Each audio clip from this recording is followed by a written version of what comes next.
Dad bought a bone-plucking woman to be my stepmother. It is said that bone-plucking women willingly pluck their own bones, and consuming them can cure various ailments. Keeping the bones without consuming them is believed to bring prosperity. However, to date, only 2 bone-plucking women have appeared in the world, and one of them is my stepmother. Dad wanted her to pluck bones because there are many wealthy individuals seeking the benefits, but he doesn't know that bone-plucking women don't pluck their own bones. I have a stepmother now. When I returned home after finishing the pig grass at the age of 18, there was a young woman in the house. Her face was like a peach blossom, her cheeks rosy, and her figure was graceful. Unlike the villagers, however, my dad was grinning at her, and the matchmaker was waving a bright red handkerchief with joy on the side. All right, that's settled. You two must live well. A hard-earned marriage must be cherished. If you don't live well, you'll be struck by lightning. Then she pulled Dad to my side,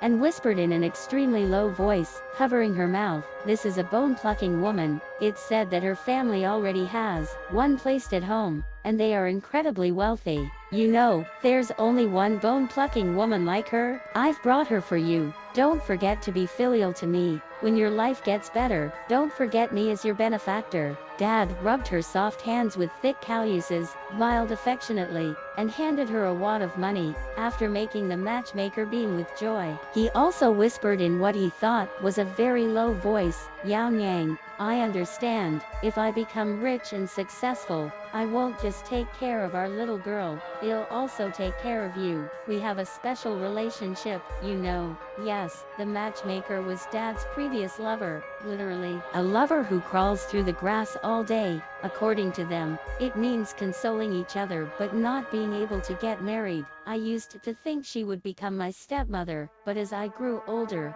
I understood that she despised Dad for not having money, only a strong body. She became the matchmaker, respected by people in the surrounding villages, living a better life than anyone else. Why bother with this poor guy? So, here comes my stepmother. I don't know where Dad and Yao Yang found her. Unlike the villagers, she looked well-nurtured, with smooth hands and a docile appearance, like a selected commodity, innocently smiling, and with a smiling face, from head to toe. Dad surveyed her as if examining the quality of bones, forging a bloody path to prosperity and wealth. I stared at her soft figure. How could such a soft little lamb survive? Her name is Onang, one of the only 2 bone-plucking women in the world, and the other one is her mother. It is said that her family worships a long leg bone, pure white as jade, emitting a fragrant aroma. This bone brings them continuous wealth, making them incredibly rich.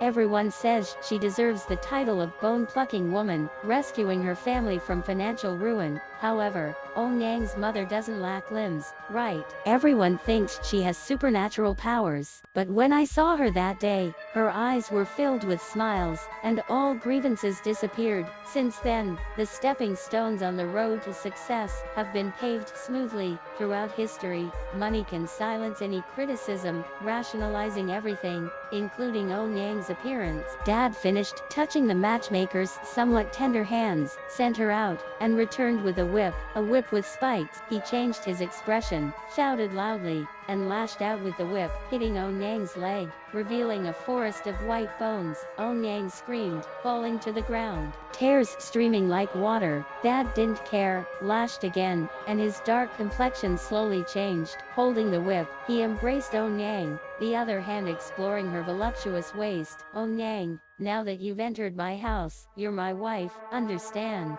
You must live for this family, die for this family. I am your heaven, your earth. Remember, your existence is for me." Onang, with tears on her face, trembled. Then Dad threw away the whip, became gentle again, and gradually moved his hand upward, with a satisfied smile on his face. "These 2 lashes are what you deserve. You must behave. The injured leg won't recover. I have use for these bones." Entering on the first day and already wanting someone's bones, I widened my eyes, not understanding. Wasn't it too self-satisfied to cut off someone's leg on the first day? Onang, however, nodded, and her eyes met mine. She smiled, a charming, innocent smile, and red lips lightly opened. "Little miss, what are you looking at? So beautiful." I was slightly fascinated but quickly realized something. She has no whites in her eyes. My heart started pounding again, and I stiffened, plastering my body against the wall, wanting to escape along the wall, but I was stopped. Miss,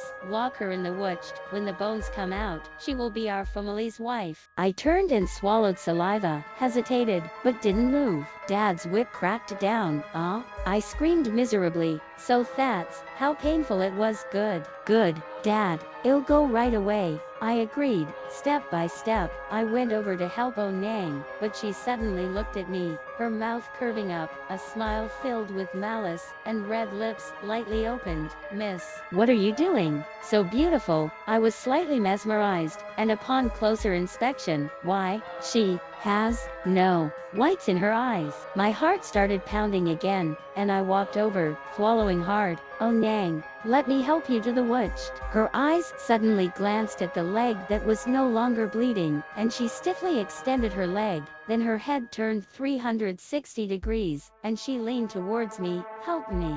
I don't need it. I can walk by myself. Saying this, she skipped into the witch, hands stretched out in front of her, singing a song. Miss, look at what I'm doing. So beautiful. I was slightly infatuated, staring at her innocent appearance. Why, she has no whites in her eyes. I shook my head, approached the door, but her voice came. Miss, send me in Tilda. I turned around, and faced with dark peach blossom eyes, my interest was inadvertently piqued. Okay. Onang once again approached, knocking on the witch door. I didn't know, but the dagger was the neighbor's pig butcher's. The pig butcher was afraid that his livelihood in the slaughter business was too heavy, so he sought blessing for this bone-plucking knife, which could cut through iron like mud, and appeared to be a precious item. What if such a beautiful young lady lost a leg? However, after 2 steps, there came a scream from behind. A male voice. A female voice. The intertwined screams sent chills down my spine. Before I could react, I had already run towards the witch, peeking through the door crack, but got sprayed with blood in my eyes. Puff. My tall and intimidating dad was once again pinned to the ground, bone coming out of his mouth, his face, deformed from the pressure, filled with pleas for mercy. I was horrified, but little did I know, this was the beginning of my happiness. Dad also didn't know that the bone-plucking woman wasn't plucking her own bones. Onang was straddling him, and the bone-plucking knife in her hand sliced through his flesh repeatedly. It was quite a sight. Then as cicada wings, ready to be served on the table in the next moment. But the speed was astonishing. In a matter of minutes, the leg bone became visible, surprisingly pure white like jade, without a trace of blood. I covered my mouth, trying to stifle the scream in my throat, but a faint sound still escaped, making the scene even more eerie. At this moment, Onang looked up at me, halting her bone-plucking hands. Little miss, what are you looking at? Don't you want the bones? The prosperity and wealth are right before your eyes, Tilda. Think about it. If you become rich, you can go to school, right? Her words, light as a feather, felt like a heavy hammer hitting my heart. People have desires and cravings, greed, anger, and ignorance. Dad brought Onang home for wealth and prosperity. And what did I want for my future? He shouldn't object, just like he said, it's just a bone, give it to me, all right? Suddenly, Dad screamed in agony, his eyes widened, staring at me. You damn thing. I want her leg bone. She's just a common woman. What if she's lame? She just needs to take care of the house for me. Then his nostrils started exhaling with a wheezing sound. How could you?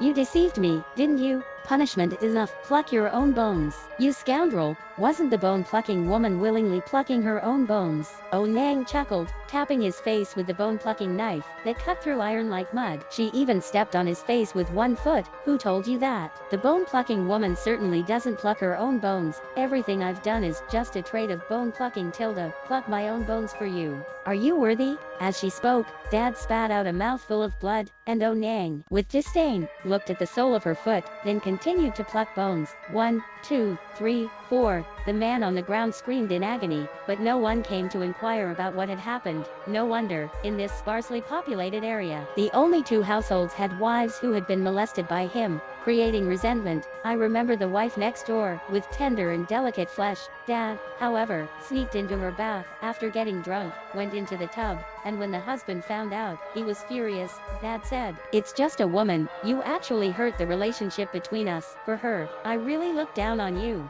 With these words, a hoe struck at his waist, and he was bedridden for a year before he could walk again. Now karma had caught up, and on this night of screams, no one came to help him, including me. I picked up the cloth I usually use to wipe pigs' bottoms. Puff stuffed it into his mouth, delighting in seeing the anger and confusion in his eyes. "What are you resentful about? What are you, anyway? When my mom was alive, you had an affair. When she was gone, you still molested others, no money, and you plot against me." She saved up the tuition for me to go to school. My mom, even on her deathbed, was saying, "Study well and become successful, and even if I die, I'll enjoy the good life with you." And you? I couldn't help but change my expression, grabbing the whip and lashing his stomach. "On the damn night you took the money, you let your daughter, me, lie in bed and be taken away as a daughter-in-law, becoming an idiot's wife. Ha ha ha." After saying that, I stepped on his stomach with one foot, watching him regurgitate his own vomit with the cloth in his mouth, feeling a sense of satisfaction. He deserved it.